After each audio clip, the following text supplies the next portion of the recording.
रामपुर गांव में हर शाम एक बहुत ही खूबसूरत मार्केट लगती थी। उसी मार्केट में दो पानीपुरी वाले थे, जिसमें रमेश के पानीपुरी के ठेले के पास लोगों की भीड़ लगती थी। वहीं मुकेश के ठेले पर ज्यादा लोग नहीं आते थे। अरे मुकेश भाई, लोग तुम्हारे पास पानीपुरी लेने क्यों नहीं आते? अब इस बारे में मैं कुछ नहीं कह सकता भाई साहब। ठीक है, तो तुम मुझे अपनी पानीपुरी खिलाओ। मुकेश ने उन लोगों को पानीपुरी खिलाया।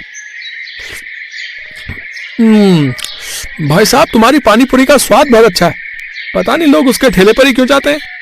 पानीपुरी खाकर दोनों ग्राहक वहां से चले गए। धीरे धीरे शाम हो गई और वो वापस घर आ गया। क्या हुआ, आपका मुंह क्यों लटका हुआ है? आज भी धंधा नहीं हुआ क्या? क्या बताऊं ममता, रोज रोज का यही झमेला है। मैं इतनी मेहनत से कितनी स्वादिष्ट पानीपुरी बनाता हूँ, लेकिन लोग सिर्फ रमेश के ठेले के पास ही जाते हैं। चलो खाना लगा दो, खा पी कर सो जाते हैं। कल फिर से जिंदगी का सफर शुरू करेंगे। सारा राशन खत्म हो गया और पैसे भी नहीं है घर पर, सिर्फ रोटी और प्याज है। कोई बात नहीं ममता, हमारे लिए प्याज रोटी ही बहुत है। ऐसे ही दिन बीत रहे थे।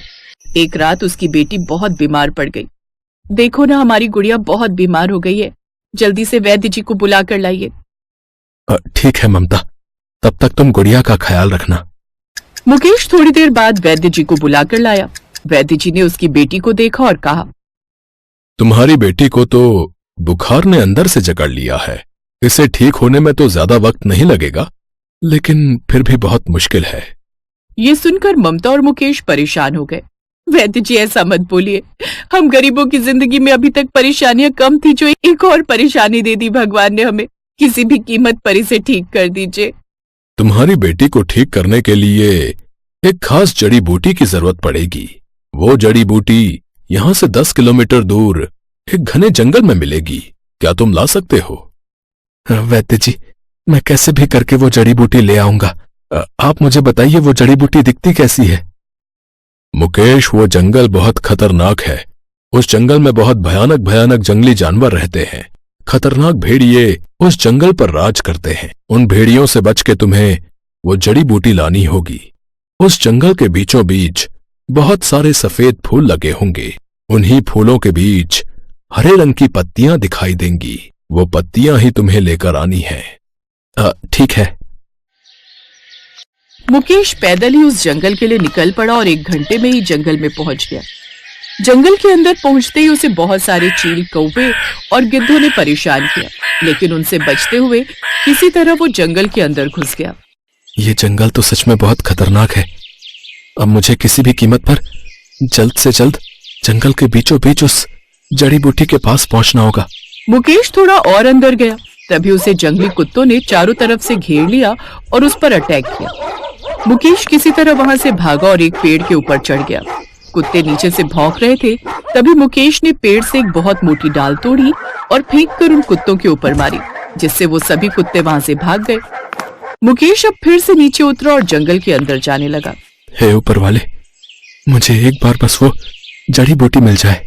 मुकेश थोड़ा और अंदर गया तो उसने देखा कि एक बरगद के पेड़ के नीचे एक संत महात्मा गहरे ध्यान में बैठे थे और एक भेड़िया उन्हें खाने के लिए उनके बिल्कुल नजदीक पहुंच गया था। ये भेड़िया तो बाबा को खाने वाला है, मुझे बाबा को बचाना होगा। वो भेड़िया बाबा की गर्दन को लगभग पकड़ ही चुका था कि तभी मुकेश पीछे से एक बहुत बड़ा डंडा लेकर पहुंचा और भेड़िए को मारने लगा। भेड़िए ने मुकेश पर अटैक कर दिया, लेकिन मुकेश किसी तरह उससे लड़ता रहा और अंत में उसने भेड़िए को भगा ही दिया। ये सब कुछ उन संत महात्मा ने देख लिया। उन्होंने कहा, बेटा, मैं तुम्हारा कर्जदार हो गया हूँ। तुमने मेरी जान बचाई है। बाबा, आप इतने भयानक जंगल में तपस्या क्यों कर रहे हैं? पुत्र, हम सन्यासियों के लिए जंगल ही बेहतर होता है। शहर के बीचों बीच अगर मैं बैठ जाऊंगा तो लोग मुझे वहां से भगाने लगेंगे, लेकिन तुमने मेरे प्राण बचाए हैं। बोलो, तुम्हें क्या चाहिए? बाबा, मेरी बेटी बहुत बीमार है। वैद्य जी ने एक जड़ी बूटी मंगाई है जो इस जंगल के बीचों बीच ही मिलेगी। वो मुझे कहाँ मिलेगी, क्या आप बता सकते हैं? बाबा ने अपने कमंडल से वही जड़ी बूटी निकाली और मुकेश को दे दी। पुत्र, ये जड़ी बूटी बहुत काम की है, इसलिए मैं हमेशा इसे अपने पास रखता हूँ। ये तुम ले लो, तुम्हें इसकी अधिक आवश्यकता है। आपने तो मेरा काम बहुत आसान कर दिया बाबा, मैं चलता हूं। रुको पुत्र, तुम्हें सिर्फ एक समस्या नहीं है, तुम्हें बहुत सारी समस्याएं हैं। तुमने मेरा जीवन बचाया है, इसीलिए मैं तुम्हें अपना ये सोने का कड़ा देता हूं। ये लो, इसे अपने हाथों में पहन लो। बाबा, यह आपका आभूषण है, मैं इसे भला कैसे ले सकता हूं, और इसका मैं क्या करूंगा? पुत्र, तुमने मेरा जीवन बचाया है, तो क्या मैं तुम्हारा जीवन बेहतर नहीं कर सकता? बाबा, मेरा तो बस एक ही लालच है कि मेरे बीवी बच्चे खुशहाल रहें, इससे बढ़कर मुझे कुछ नहीं चाहिए। इतना बोलकर मुकेश भागते हुए अपने घर वापस आ गया। उसने वैद्य जी को वो जड़ी बूटी दी। वैद्य जी ने जड़ी बूटी का काढ़ा बनाया और गुड़िया को पिला दिया, जिससे थोड़ी देर में ही वो पूरी तरह ठीक हो गई। मैं चलता हूं मुकेश, अब तुम्हारी पुत्री बिल्कुल ठीक है। कोई समस्या हो तो तुम मेरी कुटिया में आ जाना। आपका बहुत बहुत धन्यवाद वैद्य जी। वैद्य जी वहां से चले गए।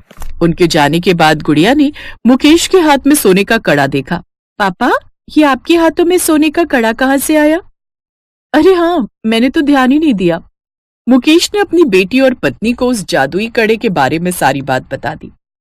रात के ठीक 12 बजे ममता और मुकेश लक्ष्मी माँ का ध्यान करने लगे और देखते ही देखते थोड़ी देर बाद उनके सामने बहुत सारा धन प्रकट हो गया।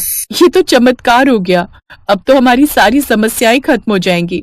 तुम सही कह रही हो, अब मैं पानी पूरी का ठेला लगाना बंद कर दूंगा और इसी गांव में एक बहुत बड़ा ढाबा खोल लूंगा, जिससे मैं बहुत कम दाम में लोगों को खाना खिलाया करूंगा। कुछ ही दिनों में मुकेश ने अपना एक बहुत ही खूबसूरत घर बना लिया और घर के बगल में ही जमीन खरीदकर एक बहुत शानदार ढाबा बना लिया। वहीं दूसरी तरफ रमेश ठेले वाला कुछ हैरान था। इस मुकेश ने तो ठेला लगाना ही बंद कर दिया, लगता है मेरा कंपटीशन झेल नहीं पाया। अरे नहीं नहीं रमेश भाई, अरे तुम तो दिन भर यहीं खड़े रहते हो, तुम्हें उसके बारे में शायद कुछ पता नहीं है अभी है। उसने तो बहुत बड़ा ढाबा खोल लिया है और उसका घर तो अब आलीशान हो गया है। सुबह सुबह भांग खा कर आए हो क्या? ओ भाई ओ, मैं भांग खा कर नहीं आया, समझे? मैं बिल्कुल सही कह रहा हूँ। अगर यकीन ना हो तो रात को अपना ठेला बंद करने के बाद उसके घर जाकर देख लेना। रात में अपना ठेला बंद करने के बाद रमेश मुकेश के घर के सामने पहुंच गया। मैं अपनी पानी पूरी में केमिकल डाल देता था, जिससे अगर कोई एक बार मेरी पानी पूरी खा ले तो उसे लत पड़ जाए, जिससे मेरा धंधा खूब चलने लगा। लेकिन फिर भी मैं कभी इतना बड़ा ढाबा नहीं खोल पाया, ना ही अभी तक शानदार घर ही बना पाया। पता लगाना पड़ेगा। रमेश खिड़की से छुपकर मुकेश के घर के अंदर झांकने लगा। मुकेश और उसकी बीवी लक्ष्मी माँ का ध्यान कर रहे थे। देखते ही देखते उस जादुई कड़े से ढेर सारी धन वर्षा होने लगी।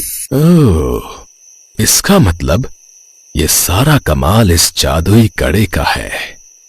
इस कड़े को आज मैं चुरा कर रहूंगा। रमेश घंटों तक वहीं खड़ा रहा। जब मुकेश और ममता सो गए, तब रमेश खिड़की से अंदर गया और मुकेश के हाथ से वो जादुई कड़ा चुरा लिया। लेकिन थोड़ी ही देर में वो पत्थर की मूर्ति बन गया। सुबह जब मुकेश और ममता की नींद खुली तब, अरे ये तो रमेश की मूर्ति है। लगता है ये हमारा जादुई कड़ा चुराने आया था और हमेशा के लिए मूर्ति बन गया। रमेश ने उस मूर्ति से कड़ा उतार कर खुद पहन लिया और मुकेश की मूर्ति को ले जाकर जंगल में छोड़ आया। अब रमेश खुशी खुशी अपनी जिंदगी बिताने लगा।